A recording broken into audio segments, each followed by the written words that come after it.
Welcome to a journey into one of the most unsettling mysteries ever recorded in American history. Today, we'll uncover the haunting events that unfolded in the remote mountains of North Carolina back in 1918, a time when the world was still reeling from the Great War, and the isolated communities of Appalachia hid secrets that time itself could never completely bury. Tell us where you're watching from, because this story is about to move you in ways you might not expect. The Appalachian Mountains of North Carolina have always stood apart from the rest of the country. Rugged, wild, and shrouded in silence. Thick forests blanketed the slopes, fog filled the valleys like ghosts of the past, and small settlements lay scattered miles from one another. In the winter of 1918, that isolation was even harsher. Roads were little more than dirt paths that turned to swamps of mud when rain fell. Electricity was rare, almost mythical, and news from the outside world came late, carried by wandering travelers or dog-eared newspapers that eventually found their way to the more connected towns. Rural North Carolina at that time lived by old customs. Families were tightly bound, traditions were ironclad, and the arm of the law rarely reached those forgotten ridges. County sheriffs had territories too large to watch, leaving most communities to deal with their own problems in their own fashion. In such places, disappearances were not unheard of, especially when those who vanished had no family or strong ties to the region. But Eliza Ward was not one of those forgotten souls. She was 23 when her life was violently stolen during that bleak winter. Born and raised in Madison County, near the Tennessee border, she was well known to everyone in the small town of Marshall. Her father had been a respected blacksmith, her mother a midwife, and Eliza had grown up with a spotless reputation. People described her as gentle, deeply faithful, and devoted to her family. 3 years earlier, pneumonia had taken her father's life, and since then, Eliza had worked beside her mother sewing garments to keep the family afloat alongside her 2 younger brothers. Everything changed when she met Thomas Shelton, a man roughly 10 years older, who worked as a lumberjack in the forests near Hot Springs, a small spa town a few miles from Marshall. Thomas wasn't a local. He claimed to have come from Kentucky 2 years earlier. He was tall and broad-shouldered, with rough hands from labor and eyes that seemed to hold something unreadable. He lived alone in a cabin deep in the woods, far enough from town to stay unnoticed, yet close enough to trade his lumber and restock supplies when needed. Their relationship began in the autumn of 1917. No one knew exactly how their paths first crossed, though in a small town like Marshall, everyone met eventually. Some recalled seeing them talking after Sunday service at the Methodist church. Others said Thomas began visiting the Ward home often, bringing excuses, broken tools, simple repairs, or casual questions about work. Whatever the case, it wasn't long before they were seen together frequently, and soon the gossip started. Eliza's mother disapproved from the start. Neighbors remembered arguments echoing from the Ward house, always with Thomas Shelton's name at the center. Mrs. Ward confided to a close friend that something about him felt wrong, as if he carried a darkness she couldn't explain. But Eliza was stubborn. At 23, an age when most women were already wives and mothers, she saw in Thomas a chance to begin her own life. In letters she sent to her cousin in Asheville, she spoke with joy and optimism, dreaming of marriage, family, and a new beginning. That winter came early. Snow blanketed the mountains in November, sealing off the region in white silence. Roads became impassable, and families retreated into their homes, bracing for the long months of solitude ahead. It was during that bitter season that Eliza Ward vanished. In early December, she told her mother she was going to visit Thomas at his cabin. The 5-mile journey between Marshall and his home took around 2 hours on foot in decent weather. She left with a basket of food and supplies, wearing her thick winter coat and her late father's leather boots. But she never returned that night, or the next. By the 3rd day, panic set in. Mrs. Ward rushed to the county sheriff, Robert Hayes, a man who had served for 15 years. Hayes was known for being blunt and practical, the kind of officer who preferred not to interfere in what he considered private matters. At first, he told Mrs. Ward that her daughter had likely stayed longer with her fiancé and would come back on her own. But something in the mother's desperation convinced him otherwise. Maybe the terror in her eyes, or the worsening weather, which made the idea of anyone lost in the mountains unbearable. Hayes gathered 3 men from the town and began the trek toward Shelton's cabin. The snow was deep, slowing their progress, and by the time they arrived, the day was nearly gone. Smoke curled from the chimney. Someone was home. Thomas Shelton opened the door when they knocked. He was alone. When asked about Eliza, he appeared puzzled. He claimed he hadn't seen her for weeks, not since before the first snowfall, and denied that she had come to see him that month. He even suggested she might have gone elsewhere without telling her mother.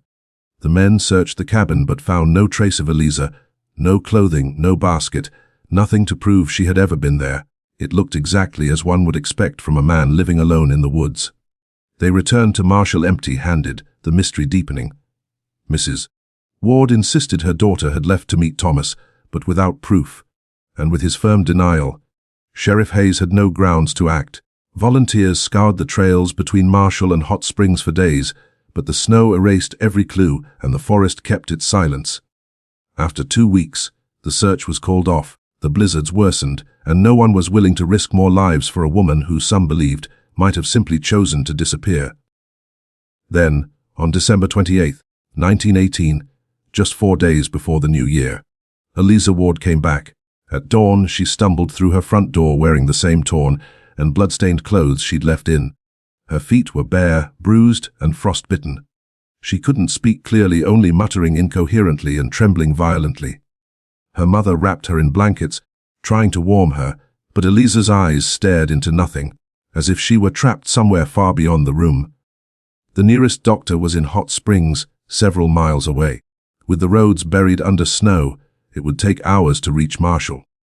Eliza's mother immediately called upon the neighbors, elderly women seasoned by years of caring for the sick and wounded in the mountains. They gathered around the girl, tending to her with gentle hands, washing the blood and dirt from her feet, checking for broken bones or deeper injuries. What they found left them horrified. Around Eliza's wrists were dark indentations, marks left by ropes that had bound her for days, maybe longer. Faded bruises mottled her arms and back, yellowing as they healed, proof of injuries inflicted weeks before. Her fingernails were jagged and filled with soil, as if she'd clawed at the ground, fighting to hold on or dig herself free. But what unsettled everyone most were her eyes. Even when her trembling eased, even when she managed to sip a little water or warm broth, her eyes remained vacant, cold and distant. She didn't flinch when her name was spoken. She didn't seem to recognize her mother. She only stared ahead, sometimes releasing faint, pitiful sounds that sent shivers through everyone in the room. Those who were present that morning would later swear they had never witnessed such a sight. It was as though Eliza's spirit had been torn from her body, leaving behind only an empty vessel. Sheriff Hayes was quickly informed that the missing woman had returned. He arrived at the Ward home later that day with his deputy, a newly appointed young man named William Porter. Hayes tried questioning Eliza, asking where she had gone, who had hurt her, what had been done to her. But she gave no answer. She looked through him as though he wasn't there. Her mother pleaded for patience, insisting her daughter was in shock and needed time to recover. The sheriff reluctantly agreed, promising to return as often as necessary until Eliza could speak for herself. Days passed, but Eliza's condition didn't change. She accepted food and water, allowed others to clean and dress her wounds, yet her mind seemed unreachable. It wasn't until 4 days after her return that the town's physician finally made it through the snow from Hot Springs. Dr. Marcus Fleming, a middle-aged doctor who served the mountain region, had seen almost everything: brutal work accidents, complicated births, and the common sicknesses of the time, but even he was shaken by what he found. He examined Eliza with meticulous care, taking notes on every injury, every bruise, every strange sign of her ordeal. His written report, still preserved in the Madison County Archives, describes details that never reached the public. In addition to the rope marks and the bruises, Eliza showed signs of starvation. She had lost a great deal of weight. Her ribs were visible beneath pale, cold skin. Superficial cuts covered her body, some fresh, others healing. Her feet were in terrible condition, blistered, torn and blackened with frostbite, suggesting she had walked long distances through rough terrain without protection. Dr. Fleming spoke at length with both Mrs. Ward and Sheriff Hayes. His professional opinion was grim. Eliza had been kept prisoner for weeks, maybe the entire time she was missing. Her injuries pointed to deliberate cruelty, perhaps even torture, though he avoided that exact word in his official report. What worried him most was her mind. The doctor had treated soldiers returned from the Great War who suffered what people then called shell shock. Men whose minds had fractured under the weight of horror. Eliza, he believed, was experiencing something similar. A collapse of the psyche brought on by unimaginable trauma. The small town of Marshall soon fell into chaos. Word spread fast about Eliza's return and her shocking condition. Speculation ran wild. Some believed she'd been taken by drifters haunting the mountain trails. Others whispered of darker things, hidden cults and old mountain rituals practiced deep in the hollows. A few spoke of ancient legends, the kind of eerie folklore still told on cold winter nights. But most eyes turned toward one man, Thomas Shelton. Sheriff Hayes couldn't ignore the connection. Eliza had said she was going to see him before she vanished. He had denied it, and now she had returned beaten, starved, and broken. The pieces fit too neatly to be coincidence. On January 2, 1919, Hayes assembled a group of 10 armed men from the community and led them back into the woods toward Shelton's cabin. This time, they were ready for whatever waited. When they arrived, the cabin stood silent. Thomas Shelton was gone. There were no signs of a fight, no damage, no blood, no scattered belongings. He had simply disappeared. His tools, his clothing, even his personal items were missing. It was clear he had packed deliberately and left. But this time, Hayes ordered a full search. The men tore the cabin apart, lifting floorboards, prying open walls, and digging around the foundation. That's when they discovered the entrance. Hidden beneath a worn rug in the corner of the cabin. A small wooden hatch opened to reveal a narrow ladder descending into the earth. The underground space was no more than 10 feet square, barely tall enough to stand upright. There were no windows, no light, and the air was damp and foul. The smell was so revolting that several men had to step back. What they found down there confirmed their worst suspicions. Chains were bolted to the dirt walls, with rusted cuffs still attached.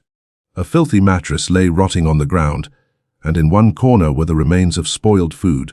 The walls themselves were carved and scratched with fingernails. Desperate gouges, erratic drawings, half-formed words. Over and over again, one name appeared: Eliza. There were also groups of tallies, small lines arranged in sets of 5, the kind prisoners make to count the days. The men counted carefully, 23 full groups and 3 extra marks, a total of 118 days, nearly 4 months. But Eliza had only been gone 3 weeks. The discovery made no sense, unless there was something, or someone, else involved. The thought none of them dared to voice began to take shape. If Eliza hadn't made all those marks, then who had? And where was that person now? Hayes ordered everything documented. Despite the challenges of the time, he arranged for a photographer from Asheville to travel to the site. The photographs, still preserved in the county archives today, reveal a nightmare etched into the earth. The chains, the filthy mattress, the walls covered in scratches. In one photograph, a cluster of markings was clearly visible. The name Eliza carved into the plaster, and beneath it, another, Sarah. Below Sarah were even more names: Martha, Anne. Women's names etched into the damp earth by desperate hands. The investigation suddenly shifted direction. Hayes began digging through county archives, and those of neighboring counties, searching for reports of missing women over the last few years. What he uncovered was chilling. In the previous 3 years, 5 women between the ages of 18 and 25 had gone missing within a 50-mile radius of Hot Springs. Each one was either unmarried or widowed. Each had vanished without a trace. No search had ever turned up a clue. None of the cases had been linked before, as they occurred in different counties, at different times of year, and communication between jurisdictions was poor. Sarah Mitchell, 19, disappeared from Haywood County in March 1916. Martha Collins, 21, vanished from Buncombe County in August the same year. Ann Harper, 20, went missing from Madison County in January 1917. And 2 more, Clara Peterson, 18, and Rebecca Stone, 23, both disappeared later that year in separate counties. 5 missing women. 5 names that matched perfectly with those carved into that dreadful cellar wall. This discovery turned what had been a local case into something far greater. Sheriff Hayes sent telegrams to neighboring counties, informing their sheriffs of what had been found in Thomas Shelton's cabin and requesting details on each disappearance. Replies came slowly, but all pointed to the same horrifying pattern. Every one of those women had vanished mysteriously. No witnesses, no solid evidence. Each family had begged for answers, but the investigations had ended in silence. And now, years later, it appeared all of them had somehow passed through the dark basement in the mountains. When the families were informed, old grief transformed into something far worse. Before, they had lived with uncertainty. Now they faced the dreadful certainty, or at least the image, of what might have happened to their daughters, sisters, cousins. Sarah Mitchell's parents traveled from Westville to Marshall to meet with Sheriff Hayes. They brought photos, old letters, anything that could help. Her father, a man in his 60s, aged far beyond his years since Sarah's disappearance, pleaded with Hayes to find her body, to give them a place to bury her. But where to even begin? The Appalachian Mountains stretched endlessly, vast forests, hidden ravines, caves, and stone outcroppings. Thomas Shelton had roamed these lands for years as a lumberjack. He knew every trail, every hollow. If he had hidden the bodies, they could be anywhere, and no one would ever find them without a clue. The search began near the cabin, widening outward, but the harsh winter made progress nearly impossible. Meanwhile, Eliza Ward remained silent. Her physical condition was improving. Her wounds were healing, her weight was returning, and color had come back to her face. But mentally, she was far away, locked somewhere unreachable. Dr. Fleming visited often, trying every method to reach her. He read aloud, played gentle tunes on his old violin, showed her photos of peaceful landscapes, but nothing worked. Eliza's mother stayed by her side daily, brushing her hair, reminiscing, praying aloud. Eliza tolerated it, but never spoke. Then, late in January, nearly a month after her return, something shifted. As Mrs. Ward combed her daughter's hair one morning, Eliza shivered. She made a faint sound, the first she'd uttered since being found. Her mother froze, listening. Then Eliza whispered a single word, barely audible, "Dark." Mrs. Ward immediately called Sheriff Hayes and Dr. Fleming. When they arrived, Eliza was silent again, but her mother swore she had spoken. Hayes sat beside her and asked softly, "Eliza, can you hear me? Do you know where you are?" There was no response for a long time. Then, slowly, as if the words were being forced from deep pain, Eliza whispered again, "Very dark, always dark." It was a small breakthrough, but an important one. Over the following days, Eliza began muttering fragments. Never full sentences, just scattered words, cold chains, voices crying. Each was like a shard of a shattered memory, and Hayes struggled to piece them together. He began visiting daily, speaking gently, careful not to push her too far into the trauma she'd survived. By mid-February, she managed a near-complete sentence.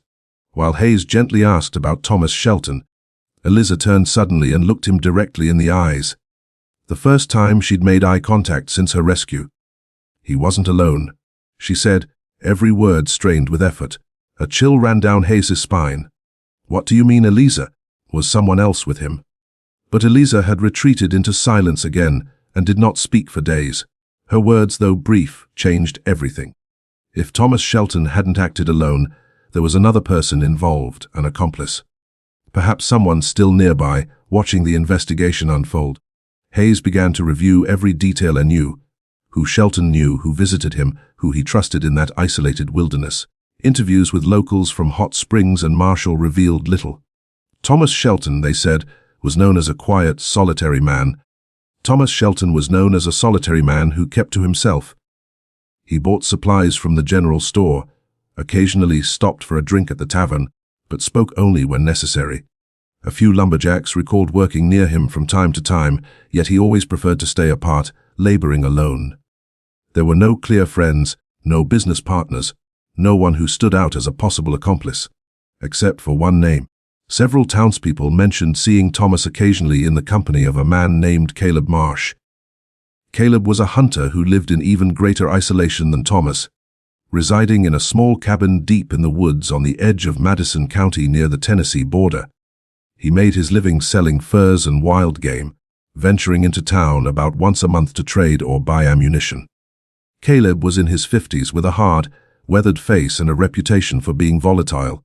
Locals whispered that he'd killed a man years earlier during a land dispute, though nothing was ever proven and he had never been charged. Sheriff Hayes decided to pay him a visit. In early March, as the snow began to thaw and the roads became barely passable, Hayes assembled 6 armed men and set out for Caleb's cabin.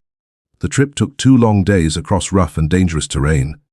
When they finally arrived, the cabin appeared weathered but occupied. Caleb Marsh greeted them at the door, rifle in hand, his expression guarded and hostile.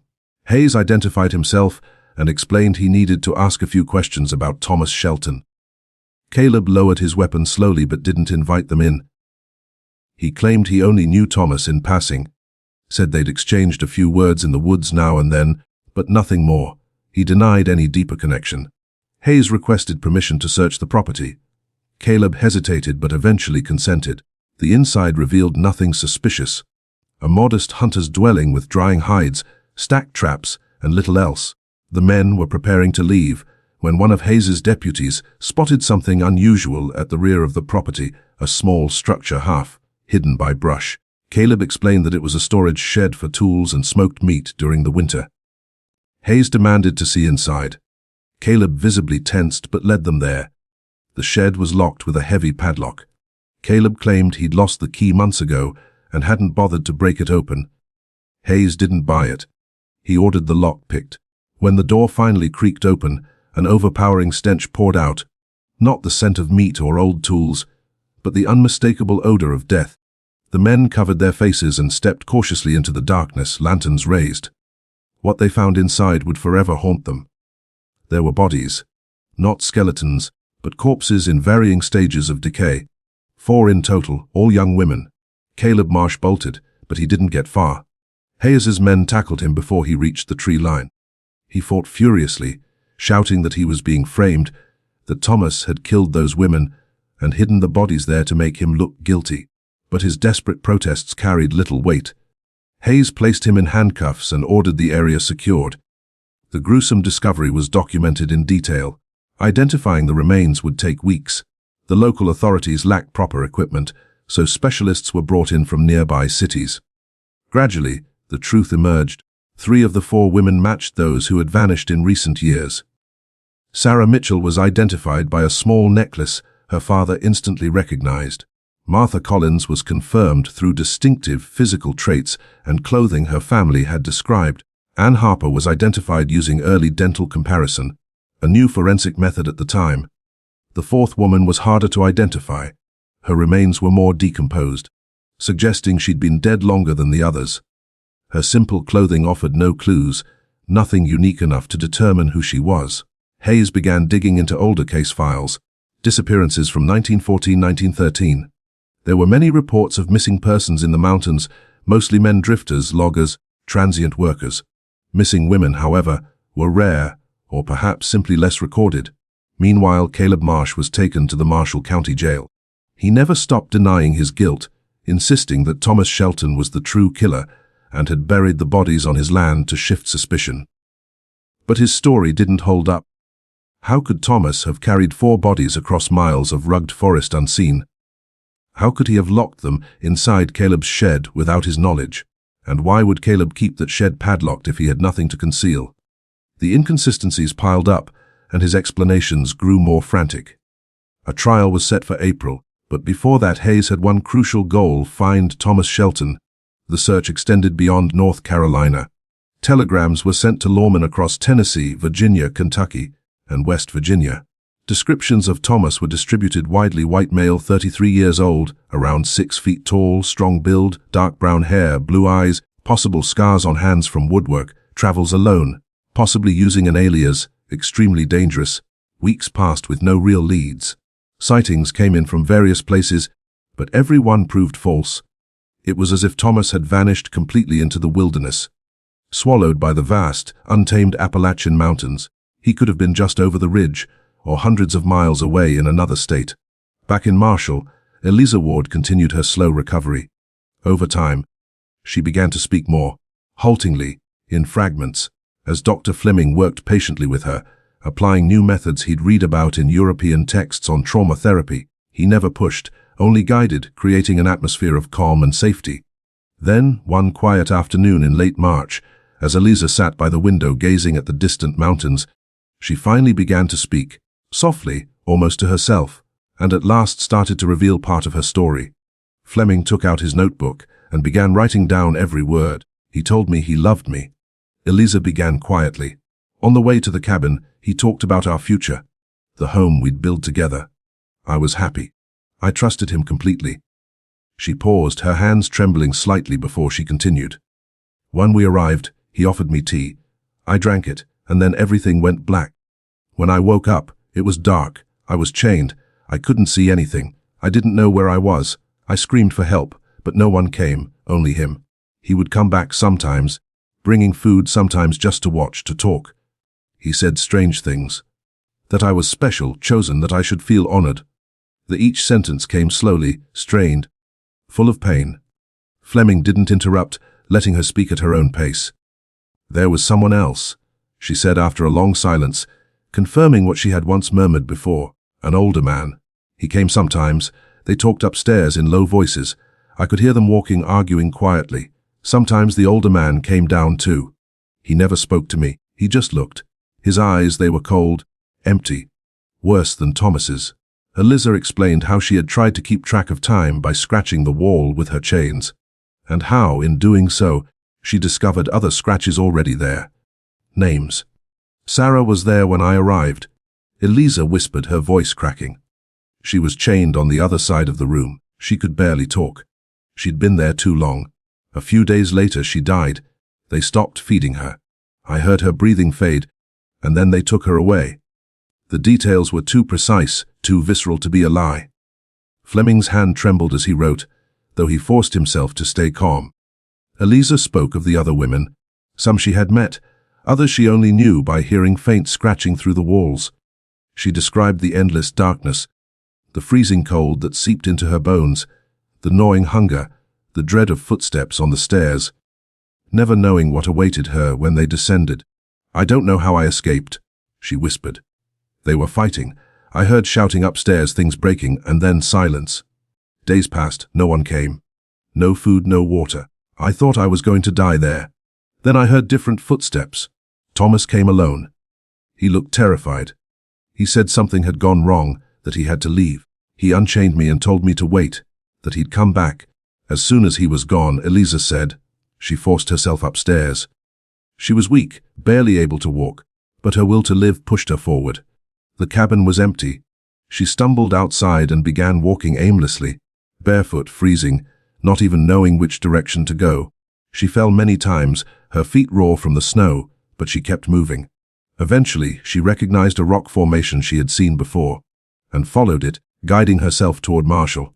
It took her days. She didn't know how many. She slept inside hollow trees, drank melted snow, and ate nothing until she finally saw the first houses of Marshall. Somehow, she made it home. Eliza's statement became the cornerstone of Hayes's investigation. When Dr. Fleming shared her account, Hayes went to see her himself. Eliza, he asked gently, would you recognize the older man if you saw him again? She nodded weakly. I'll never forget his eyes, she said. Hayes pulled out a photograph, the one taken of Caleb Marsh after his arrest. He handed it to her carefully. Eliza looked at it for only a second before her face drained of color. Her whole body began to tremble. It's him, she whispered. It's him. With Eliza's testimony and the physical evidence from Caleb's shed, the case against him appeared airtight. Yet questions remained. Two of the missing women, Clara Peterson and Rebecca Stone, were still unaccounted for.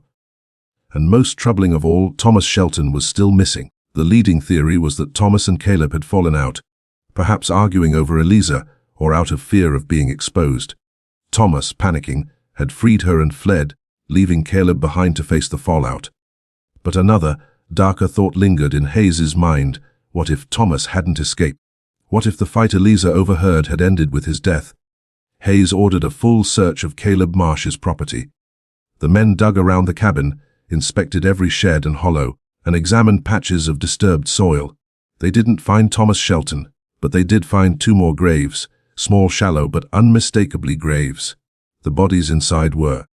The bodies were in an advanced state of decay, but their clothing and size clearly indicated they were women. Clara Peterson and Rebecca Stone had at last been found, bringing the known total of victims to 6. 6 young women whose lives were brutally ended, their families tormented for years by uncertainty, their futures stolen in the cold shadows of the Appalachian Mountains of North Carolina. The trial of Caleb Marsh commenced on April 26, 1919, in a temporary courtroom set up inside the Marshall Methodist Church, since the county courthouse couldn't contain the crowds eager to attend. Families of the victims journeyed from across North Carolina, some traveling over 100 miles by wagon or horseback. The entire region seemed frozen in time, united to witness what many were calling the most significant trial in the area's history. Outside the church, dozens waited anxiously for news from within. The prosecution was led by Charles Whitmore, a renowned attorney from Asheville, brought in because the local prosecutor lacked experience in cases of such magnitude. Whitmore, 45, with perfectly styled grey hair and a commanding presence, was known for his sharp rhetoric and near-perfect conviction record. From the start, his strategy was clear: to portray Caleb Marsh as a remorseless predator who, alongside his missing accomplice Thomas Shelton, had preyed on innocent young women for years, imprisoning, torturing, and ultimately murdering them once they became inconvenient. Caleb's defense was reluctantly handled by Henry Blackwood, a local lawyer in his early 30s with little experience in major criminal cases. No one else had wanted the job, nervous and uncertain. Blackwood's only defense was weak: that all crimes had been the work of Thomas Shelton alone, and that Caleb was merely caught up in the aftermath, unaware his land had been used to hide bodies. Few believed it. The trial's first day focused on selecting the jury and delivering opening statements. Whitmore spoke for nearly an hour, describing in vivid detail the horrors the jurors were about to hear. He named each victim, told of their short lives, and of the families left shattered. Pointing toward Caleb Marsh, who sat motionless at the defense table, Whitmore called him one of the most depraved men ever to walk the mountains of North Carolina. Blackwood's rebuttal was short and unconvincing, pleading only that the jury remain impartial. Day 2 brought the prosecution's first witnesses. Sheriff Hayes recounted the discovery of Thomas Shelton's basement, the grim evidence found inside, and the later unearthing of the graves on Caleb's property. As photographs were passed among the jury, the room fell into stunned silence. Several jurors looked visibly shaken. One woman in the audience broke down crying and had to be led out. Next, Dr. Fleming took the stand. He described Eliza Ward's physical condition when she was found: the wounds, the starvation, the trauma. Calm and methodical, he avoided exaggeration but spoke plainly. When asked about her mental state, his answer chilled the courtroom: "In over 30 years of medical practice, I have never seen someone so utterly destroyed by what they endured. Her survival, both body and mind, is nothing short of a miracle." The third day brought the testimony everyone was waiting for: Eliza Ward herself. A murmur swept the room as she entered, supported by her mother and a neighbor. Still frail, pale, and slow-moving, she avoided looking toward Caleb as she took her seat. Judge Samuel Porter, an elderly man with a stern presence, ordered silence and warned against any disruption. Whitmore questioned her gently, allowing her time to answer. In a trembling but steady voice, Eliza recounted meeting Thomas Shelton, their journey to the cabin, and waking in darkness, chained. The courtroom was silent except for her quiet voice and the muffled sobs of those listening. Some jurors fought to maintain composure as she described the days of torment, and the death of Sarah Mitchell beside her. When Whitmore asked if she could identify the older man who sometimes came into the basement, Eliza finally raised her head and looked directly at Caleb Marsh. The air grew heavy. "It's him," she said, pointing with a shaking hand. "I'll never forget his eyes. He looked at us like we weren't human." Caleb didn't move, but his jaw tightened. Blackwood's cross-examination was a disaster. He questioned her memory, implying her trauma made her unreliable, even suggesting she might have gone with Thomas willingly and invented the kidnapping story afterward. The audience erupted in outrage. Forcing the judge to pound his gavel for silence, Porter rebuked Blackwood sharply, warning him not to insult the victim again. Over the following days, more witnesses testified. Families identifying personal items found on Caleb's land, forensic experts from Charlotte and Raleigh explaining the causes of death. Locals who'd seen Caleb and Thomas together, disproving Caleb's claims of barely knowing him. A store owner from Hot Springs testified that Caleb had purchased an unusually large supply of chains and padlocks over the years, far beyond normal use. The defense's witnesses were few and ineffective. A handful of locals reluctantly testified that Caleb was punctual with debts and had never personally caused them harm. Hardly a defense against multiple counts of murder. The attempt to shift all blame onto Thomas Shelton, who was missing and could not defend himself, fell apart quickly. Finally, on the 7th day, Caleb Marsh himself took the stand, a desperate move by Blackwood. With a cold, unflinching stare, Caleb swore to tell the truth and sat down, scanning the courtroom with what seemed like disdain. Blackwood began to lead him through his version of event that framed Thomas as the sole perpetrator, but Caleb proved to be a poor liar. His replies were brief, evasive, and frequently contradicted what he had previously told investigators.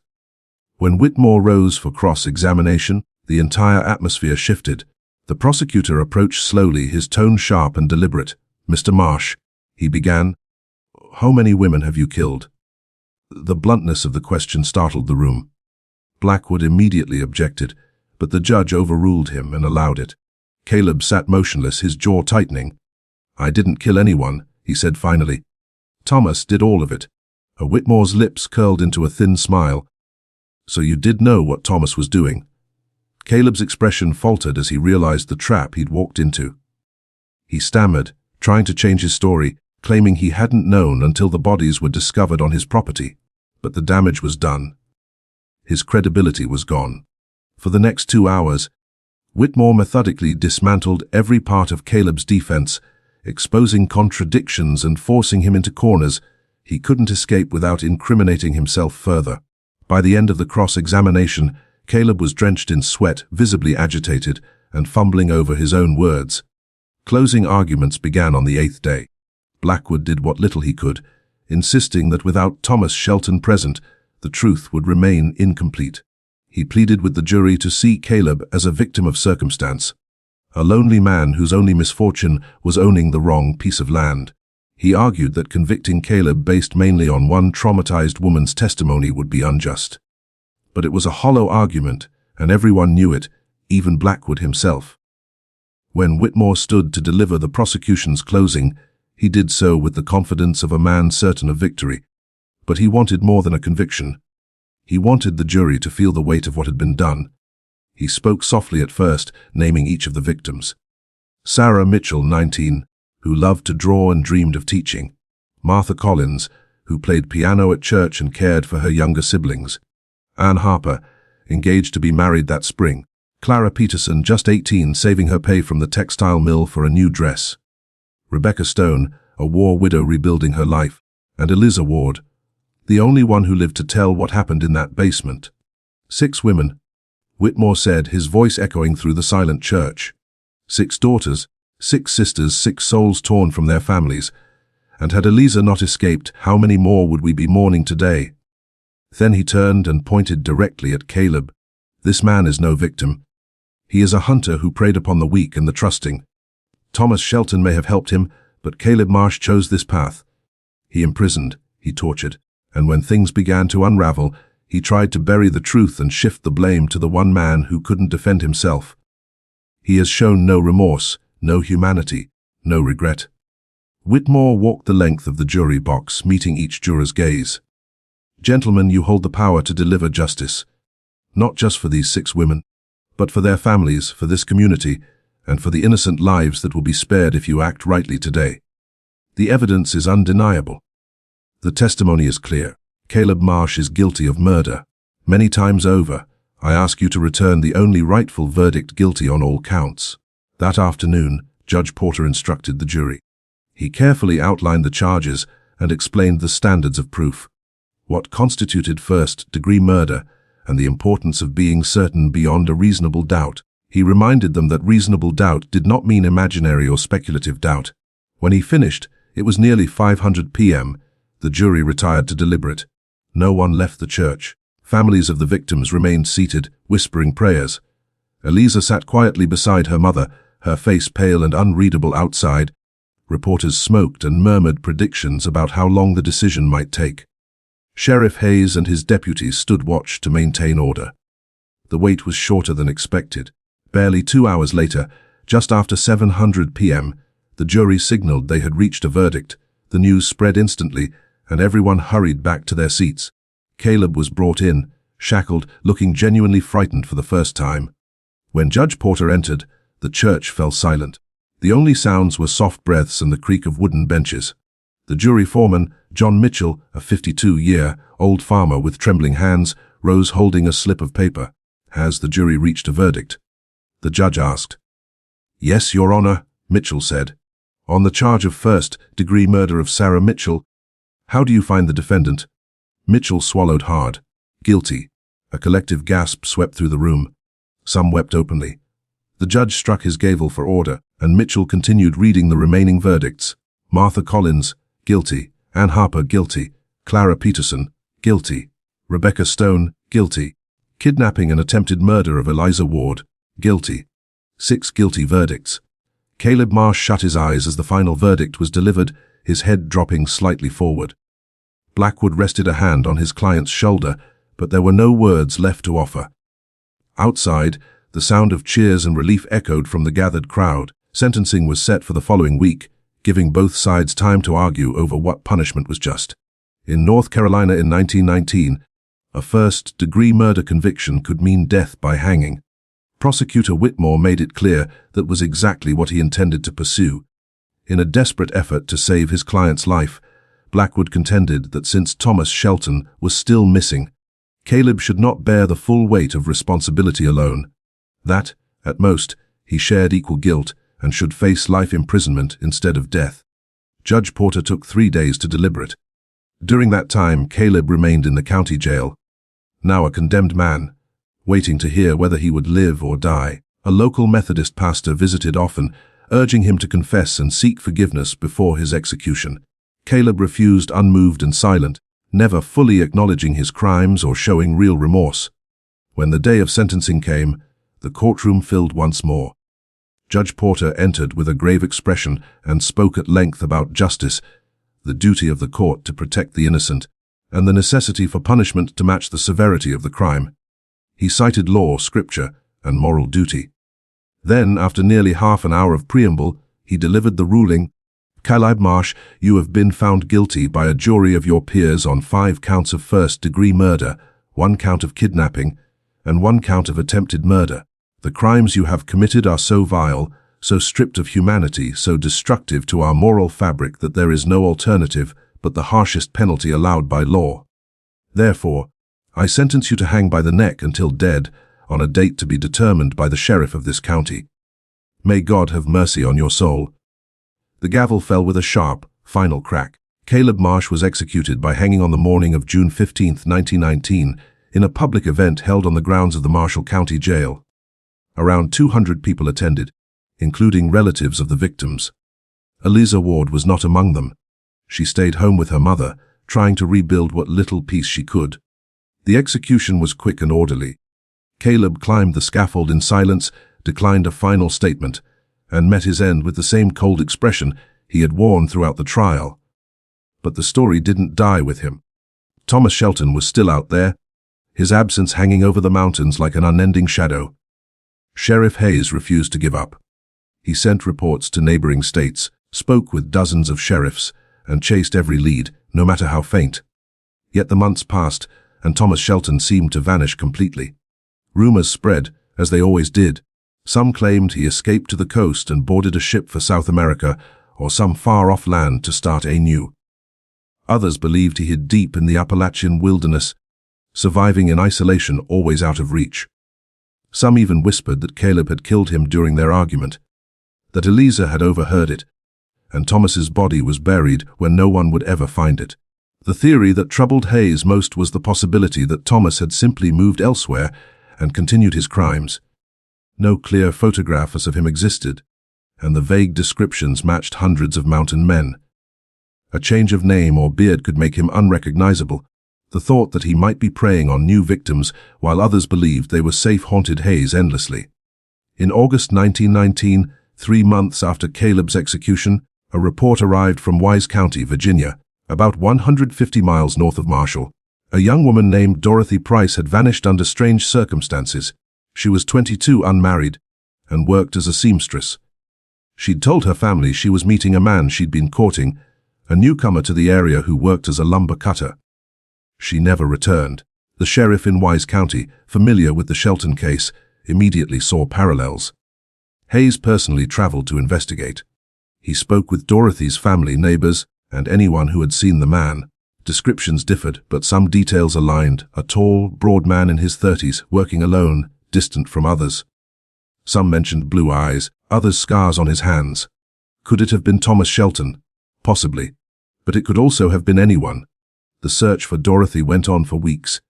Volunteers combed the woods near where she was last seen. They found an abandoned cabin 6 miles from the nearest town.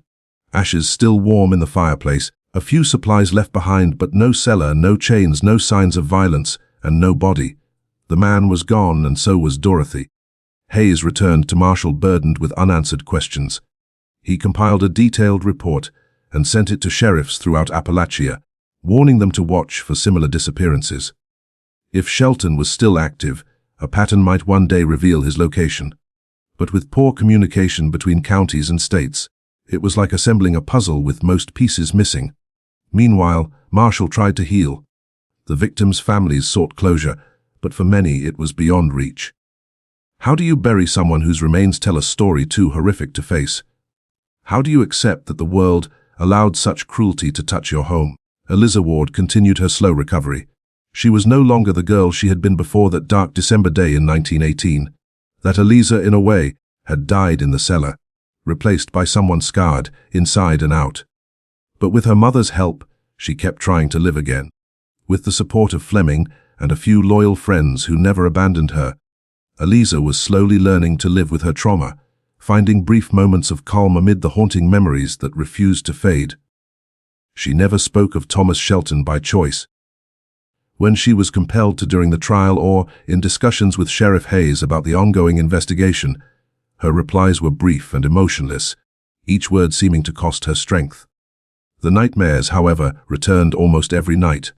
Her mother often awoke to Eliza's terrified screams echoing through the thin walls.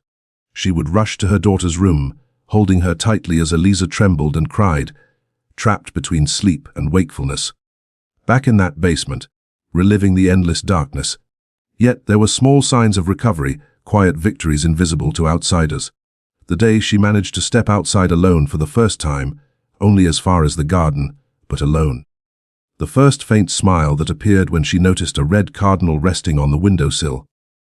The night she slept 4 uninterrupted hours without waking in terror. Each moment was a hard-fought triumph over the shadows that tried to consume her. The town of Marshall, too, was healing in its own uneasy way. Conversations about what had happened were whispered in private, filled with disbelief that such horrors could unfold in their peaceful village. A place where everyone thought they knew one another. Many felt a deep shame that Thomas Shelton had lived among them, interacted with them, and no one had suspected a thing. There was guilt as well, remembering how, when the first women went missing, the searches had been short-lived and life soon returned to normal. How many lives might have been spared if someone had paid closer attention, asked harder questions, or refused to dismiss those disappearances as simple misfortunes of mountain life? The Methodist Church, where the trial had been held, became a strange kind of landmark. Visitors from other counties came just to see where justice had been served, where Caleb Marsh was convicted even if only half the evil was punished. The church's pastor, Reverend Samuel Wells, disliked the attention. He wished his sanctuary to be known for baptisms and weddings, not as the setting of a murder trial. Meanwhile, Sheriff Hayes ensured every detail of the case was preserved. Testimonies were transcribed, photographs stored, maps and evidence catalogued, and letters exchanged with neighboring counties carefully filed. He knew the case would be studied for decades and wanted future investigators to have everything they might need, especially if Thomas Shelton was ever captured. Then, in the fall of 1919, a new and disturbing letter arrived, this time from Carter County, Tennessee. Another young woman had vanished. Once again, the story was the same: a newcomer, a solitary worker, a man who kept to himself. Another desperate family with no answers. Hayes went to Tennessee to investigate, but, as in Virginia, he found no proof. Only rumors, uncertainty, and more unanswered questions. A troubling pattern began to take shape. Every few months, somewhere in the vast Appalachian region, Another young woman disappeared under eerily similar circumstances. Though evidence linking these cases to Thomas Shelton was never definitive, the similarities were too striking to ignore. It was as if he was still out there continuing his hunt, always just beyond reach, vanishing before anyone could catch him. By 1920, the region was changing rapidly. The war in Europe had ended more than a year earlier. Soldiers were returning home, the economy was improving, new shops were opening, and roads were being modernized to connect the isolated mountain towns. Electricity was slowly replacing oil lamps, and progress was finding its way even to the most remote places. But beneath this progress, the shadow of the past lingered. For Sheriff Hayes, now 58, the hunt for Thomas Shelton had become an all-consuming obsession. In his office hung a large map dotted with colored pins, marking every suspicious disappearance from the last 5 years. More than 20 across 6 states. Some were surely unrelated, the tragic acts of others. But how many were truly his work? 10. More. The idea that Thomas might have murdered dozens of women while remaining free was unbearable. Hayes developed a theory about Thomas's movements. He never stayed in one place for long, just long enough to blend in, select a victim, and disappear before suspicions arose. He seemed to prefer small, secluded communities where strangers didn't attract much notice and young women were particularly vulnerable. Larger cities were too risky. Too many eyes, too many organized lawmen. There was also a seasonal rhythm to the crimes. Disappearances occurred most often in autumn and winter, when cold weather made searching difficult and people spent more time indoors, less aware of who might be lurking nearby. Thomas had clearly learned from his near capture in Marshall. He was smarter, more cautious, and left even fewer traces behind. In March 1920, Hayes arranged something unprecedented. A meeting of lawmen from 15 counties across North Carolina, Tennessee, Virginia, and Kentucky. The goal: to coordinate efforts to finally capture Thomas Shelton. It was the first organized, cross-jurisdictional collaboration ever attempted in the region to track a single criminal. 9 sheriffs attended, which Hayes counted as a victory. The meeting lasted 2 days. Hayes presented the entire case, from Eliza Ward's disappearance to the most recent clues. He showed photographs from the basement, shared testimonies, and outlined his theories about Thomas's movements. The other sheriffs added their own reports, and together they tried to form a complete profile of the man they hunted. To anticipate his next move, to finally corner him, what they discovered was both revealing and horrifying.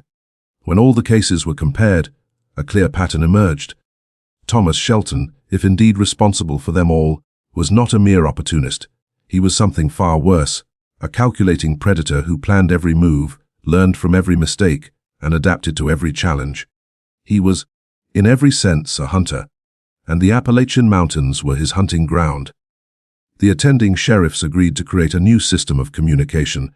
Whenever a young woman vanished under suspicious circumstances in any of their counties, word would be sent immediately to all others.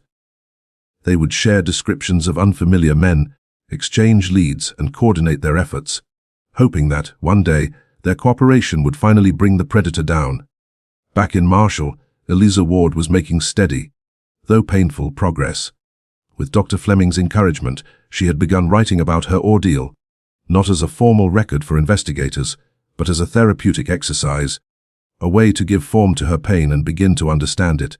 Fleming had learned of this method from European studies on war veterans suffering from trauma, and believed it might help Eliza reclaim some control over her memories. He urged her to write only when she felt ready, without pressure or fear of judgment. Decades later, her writings, preserved by her family and eventually donated to the county archives, would provide a haunting insight into a mind trying to rebuild after unimaginable horror. She wrote of constant fear, even within the safety of her own home, of how the smallest noises at night froze her in terror. She confessed the guilt that consumed her for surviving when others hadn't, endlessly questioning why she had been spared. She poured out her anger, not only toward Thomas and Caleb, but toward a world that allowed men like them to exist. Yet among the darkness, there were sparks of hope. She wrote of the compassion of strangers who treated her with kindness instead of pity, of her mother's unwavering strength, her quiet courage in the face of despair, of the breathtaking beauty of sunrise over the mountains, a reminder that life could still hold something worth waking for. These fragile moments of grace kept Eliza moving forward, sometimes one day, sometimes 1 hour at a time. Then, in May 1920, something remarkable happened. Eliza expressed a desire to meet the families of the other victims. It was a bold and painful choice, but Hayes helped her arrange it. The first meeting was with the family of Sarah Mitchell, the young woman who had died beside her in that basement. The encounter was devastating. Sarah's mother took Eliza's hands and wept, thanking her for surviving, for keeping her daughter's memory alive, for giving their grief a voice. Eliza wept too, the tears washing away years of buried guilt. In that moment, she felt a fragile sense of forgiveness, both given and received. She later met the families of Martha Collins, Ann Harper, Clara Peterson, and Rebecca Stone. Each meeting carried its own sorrow, but all shared a common longing to connect with the only person who had been there, who had seen their daughters in their final hours, who could offer even a sliver of closure. Eliza did what she could. She told them what she remembered, leaving out the most horrific details, focusing instead on the small traces of humanity that still existed amid the horror. These encounters changed her deeply. For the first time, she understood that her survival had meaning beyond herself. She had become the voice of the silenced, the living witness, ensuring that their suffering was not forgotten. That realization gave her strength, a renewed sense of purpose that carried her through her darkest days. That summer, Hayes finally received a lead that felt promising. The sheriff of McDowell County, North Carolina, about 50 miles from Marshall, had arrested a man for public drunkenness and disorderly conduct. Among his possessions was a necklace identical to one belonging to one of Thomas Shelton's known victims. The man claimed he had found it months earlier in the woods, but his explanation was vague and inconsistent. His physical appearance also matched descriptions of Thomas closely enough to raise alarm. Hayes traveled to McDowell immediately, bringing with him photographs of the victims and detailed witness statements describing Thomas. When he arrived at the jail and saw the prisoner, his heart pounded. The man's height, build, and age all matched. Could this finally be him? After nearly 2 years of dead ends, could he have found Thomas Shelton at last? Hayes took charge of the interrogation himself. The man identified himself as William Harris, a wanderer from Kentucky looking for work in the mountains. His story shifted with every question, a web of inconsistencies typical of someone hiding the truth. Hayes pressed him about the necklace, demanding precise details of where and how he'd found it. Harris began to sweat, fumbling through conflicting explanations. Sensing he was getting nowhere, Hayes changed tactics. He began speaking about the Marshall case, casually, as if recounting a story from memory. And then, deliberately, he mentioned Eliza Ward's name. For the briefest moment, something flickered in the man's eyes, recognition or perhaps fear. It was only an instant, but to a man like Hayes, trained to read faces, it was unmistakable. His conviction solidified. This had to be Thomas Shelton. But proving it would be another matter entirely. There were no clear photographs of Thomas, only vague descriptions. No one in Marshall knew him well enough to identify him by memory alone. After 2 long years, Hayes needed something irrefutable. He sent a telegram to Marshall asking for Eliza to come. It was a decision that weighed heavily on him. Forcing her to confront the monster who had destroyed her life could reopen every wound she had fought to heal. But she was the only one who could know for certain. She had seen his face every day in that basement. She would recognize him, or she would know he wasn't the one. Eliza's journey to McDowell took 2 days. She was accompanied by her mother and Dr. Fleming, who refused to let her travel without medical and emotional support. Throughout the trip, Eliza said little, her silence filled with dread and determination. She was terrified of seeing Thomas again, yet she understood this was necessary, not just for herself, but for every woman who might still be in danger. Before they arrived, Fleming spent hours preparing her, reminding her of the grounding techniques they had practiced to steady her if memories threatened to overwhelm her. When the time came, Hayes arranged the identification with meticulous care to avoid any later dispute in court. William Harris was placed in a lineup with 5 other men of similar height and build. Eliza would observe them through a one-way window. She could see them, but they could not see her. It was the only way to protect her while securing a lawful identification. As Eliza approached the window, Dr. Fleming stood beside her, gently holding her hand. She began trembling the moment her eyes met the lineup through the glass. Her breathing quickened, shallow and uneven, clear signs of panic. Fleming spoke softly, grounding her with calm reassurance. He reminded her she was safe now, protected by armed guards, far beyond the reach of the men on the other side. Slowly, her breathing steadied enough for her to truly look. Eliza studied each face carefully, scanning from left to right, but when her gaze landed on the third man, William Harris, she froze. Several long, agonizing seconds passed before she finally spoke, her voice fragile but certain. "It's not him." Hayes's heart sank. "Are you sure?" he asked quietly. Eliza looked again, longer this time, then shook her head with conviction. "No, it's not Thomas. The eyes are different. The shape of his face, too. He looks similar, but it isn't him." Disappointment washed over Hayes. He had been so sure, so hopeful, that his search of nearly 2 years had finally reached its end. But Eliza knew Thomas in ways no one else ever could. If she said this wasn't him, then it wasn't. William Harris, whatever his true name, wasn't Thomas Shelton. Hayes held Harris for several more days, digging into the origins of the necklace, but nothing solid surfaced. Eventually, he had to let him go. Without evidence, there was no justification to keep him, let alone tie him to Thomas's crimes. The journey back to Marshall was heavy with silence. Eliza sat exhausted, emotionally and physically drained. Even seeing those men, knowing Thomas wasn't among them, had reopened deep wounds. Fleming worried the ordeal might undo her progress, but instead, Eliza seemed strangely strengthened. She told Hayes she was ready to face more identifications if needed. That if there was any chance of catching Thomas, she would confront her fears again and again. The months that followed brought only more frustration. The new communication network between sheriffs worked well, but Thomas Shelton continued to slip through every net. Occasional reports surfaced of men matching his description, yet none led anywhere. It was as if he could sense danger before it arrived, always vanishing just before lawmen closed in. By 1921, 3 years after Eliza's disappearance, the pressure mounted on Hayes to end the active search. Resources were scarce, and many believed Thomas was long dead, lost to the wilderness or killed by someone who had uncovered his identity. Hayes resisted for as long as he could, but eventually reality won out. He couldn't justify dedicating manpower indefinitely to a case with no leads. Still, he refused to abandon it completely. The file stayed open. He kept in touch with other sheriffs, following every rumor, every scrap of potential evidence. He also visited Eliza often, not just to check on her, but because she had become a partner of sorts in the hunt. She scoured newspapers from nearby towns, clipping stories of missing people that echoed Thomas's pattern. She even corresponded with families of other victims, creating her own quiet web of information. As the years passed, the nature of the search evolved. It was no longer an active chase but a long, patient vigil, waiting for Thomas to slip, to leave behind a trace too obvious to ignore.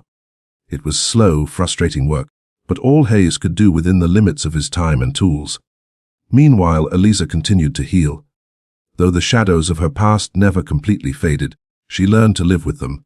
In 1922, 4 years after her ordeal, she made a bold announcement she wanted to become a nurse. She longed to help others in pain, to turn her suffering into something meaningful. Her mother worried the work would overwhelm her, but Dr. Fleming encouraged the idea. He believed that purpose was exactly what Eliza needed. She began assisting Fleming in his clinic, learning basic medical procedures and helping care for patients, especially women coping with physical or emotional wounds. Her compassion ran deep, born from her own scars. People trusted her instinctively, sensing that she understood suffering in a way few could. Gradually, Eliza rebuilt herself, not as a victim, but as a survivor using her experience to bring comfort and strength to others. In 1923, 5 years after the horror in Marshall, the town held a memorial for the 5 women who had lost their lives. The ceremony took place in the small cemetery where they rested side by side. Families came from miles away to attend. Reverend Wells spoke of remembrance, grief, and the sacred duty of never forgetting. Eliza stood among the graves, a living reminder of resilience, proof that even amid darkness, light could endure. The years marched on, transforming the Appalachian Mountains. The 1920s brought automobiles, better roads, and the slow spread of telephones into once isolated towns. Modernization promised that crimes like those of Thomas Shelton and Caleb Marsh would someday be harder to commit, easier to solve. Yet Thomas remained free, a ghost haunting the hills. In 1927, nearly a decade after it all began, Sheriff Hayes retired at 65. His health had waned, the mountains and the years having taken their toll. But even in retirement, he couldn't release the case. His wall of maps and pins followed him home. He still received letters from other sheriffs and studied every unfamiliar face he met, hoping to recognize the one that had eluded him for so long. Thomas Shelton had become his unfinished chapter, the case that defined his career and haunted his dreams. His successor, Daniel Crawford, a younger deputy who had served under him for 5 years, inherited more than just the badge. He inherited the burden, the quiet vow to continue a search that refused to die. Hayes spent his last days in office passing down everything he knew, every theory, every lead, every faint hope still waiting to be followed. It was like passing a torch that refused to die out, its flame carried forward with purpose. Crawford accepted the duty with unwavering commitment. He updated the case files, reorganized the records, and expanded the communication network between sheriffs across a wider region. As technology advanced, he intended to use every new tool available. Photography had become more common and clearer, fingerprinting was spreading through law enforcement, and forensic methods were improving. Crawford believed that if Thomas was still alive, modern progress would eventually catch him. By 1927, Eliza Ward, now 32, had reached a level of peace that once seemed unattainable. Though her physical and emotional scars never fully healed, she built a meaningful life despite them. She continued working with Dr. Fleming, now in his 60s but still practicing medicine, and became an essential figure in the community. Respected for her empathy and skill with patients who had endured trauma. She never married or had children but created a chosen family among those she helped. Eliza also became a quiet but determined advocate for reform. She wrote to newspapers, met with officials, and pushed for better training in how law enforcement handled victims of violent crime. Her advocacy, revolutionary for its time, planted seeds that would influence future approaches to justice and victim support for generations to come. The mysterious disappearances of young women in the Appalachian Mountains never ceased entirely. But as years passed and communication and investigative tools improved, connecting any new cases to Thomas Shelton became increasingly difficult. Some incidents were clearly unrelated, while others remained haunting mysteries. Perhaps tied to him, perhaps not. The trail had grown so cold it was nearly impossible to follow. Then, in 1933, 15 years after the original crimes, an astonishing discovery was made. An elderly man trekking through the remote woods of Yancey County, North Carolina, stumbled upon partially buried human remains. Authorities were alerted, and a detailed excavation revealed not one, but 3 bodies. All were determined to be young women, based on skeletal structure and bits of decayed clothing. The level of decomposition made identifying causes of death impossible, but the secluded location and method of burial strongly suggested murder. Sheriff Crawford personally took charge of the investigation. He brought the Shelton case files with him, hoping for a link. The site was just 40 miles from Marshall, within territory Thomas had once known well. Further searches uncovered the ruins of an old, long-abandoned cabin near the graves. No one could tell who had lived there or when, but its proximity was chilling.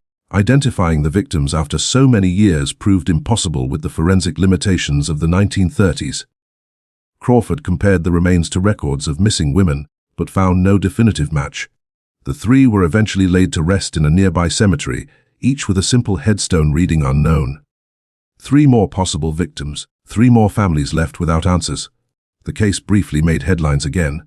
Newspapers revisited the horror of 1918, interviewing the now frail 71-year-old Hayes and Sheriff Crawford about the lingering mystery of Thomas Shelton. Journalists sought Eliza as well, but she declined all interviews. She had already spoken when it mattered. She had no desire to reopen her pain for public curiosity. Hayes passed away in 1935 at the age of 73, never having seen his quarry brought to justice. Surrounded by family, his final words reportedly were, "He's still out there." He was buried with honors in the Marshall Cemetery, not far from the graves of the women whose memories had driven his lifelong pursuit. His obituary praised his decades of service and his relentless commitment to justice, especially in the case that defined his final years. Crawford carried on his work, but as time moved forward without new evidence, the case quietly slipped into the pages of history. By the 1940s, World War II had drawn many young officers into military service, leaving local departments short-staffed. Old cases, even important ones, were pushed aside for more immediate duties. The search for Thomas Shelton was never officially closed, but it faded into silence. What became of Thomas Shelton remains a mystery. Did he perish alone in the mountains, claimed by the wilderness? Did he reinvent himself, vanishing under a new identity? Or did he continue his predations under another name, somewhere far beyond the Appalachians? We will never know. What is certain is that he was responsible for the brutal deaths of at least 5 women, perhaps many more, and that he escaped the justice that so desperately pursued him. Eliza Ward lived a long and meaningful life, passing away in 1982 at the age of 87. She spent her years healing others, transforming her suffering into compassion and purpose. In her later life, she finally agreed to share her story, offering interviews to historians and students studying Appalachian crime. Her preserved words stand as a testament not only to the horror she endured, but to the resilience of the human spirit. The original case files remain stored in the Madison County Courthouse, a chilling archive of one of the darkest episodes in the region's past. Researchers still study them, hoping one day to uncover the missing piece that will finally close the case. But until that day, Thomas Shelton remains what he became that winter of 1980s, a ghost, a shadow, an embodiment of evil that slipped away, leaving behind only grief and unanswered questions. The Appalachian Mountains still guard their secrets. Thick forests blanket deep valleys where the sun barely reaches. Old cabins crumble into the earth, swallowed by time, and somewhere among those endless ridges may still lie truths never to be discovered, graves never to be found, and stories that will forever remain untold. The tragic saga of Eliza Ward endures as a stark reminder of a time when justice was fragile, when predators could vanish into the wilderness, and when survival demanded unimaginable strength. If you found this journey through one of Appalachia's darkest true stories compelling, leave a like and subscribe for more forgotten histories that chill the soul. And tell us in the comments, do you believe Thomas Shelton lived under another name, or did the mountains themselves take him back? History waits for your thoughts.